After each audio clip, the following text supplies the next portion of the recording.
কিছুক্ষণ আগে মাইলস্টোনে প্রশিক্ষণ বিমান ক্র্যাশ করছে। আমাদের পাশের বাসার একটা মেয়ে মাইলস্টোনে পড়ে, সে অনেক কান্নাকাটি করতেছে, অনেক বাচ্চা নাকি মারা গেছে।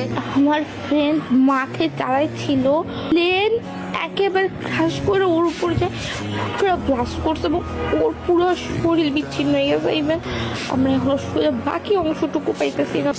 দেখতে পাচ্ছেন আসলে কি হয়েছিল, কি হয়েছিল?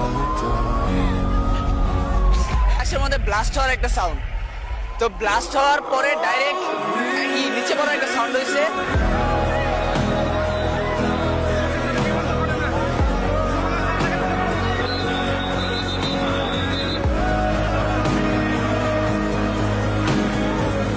এখান থেকে মূলত আহতদের উদ্ধার করে এই আশেপাশে যতগুলো হাসপাতাল আছে সেই হাসপাতালে চিকিৎসার জন্য নিয়ে যাওয়া হচ্ছে।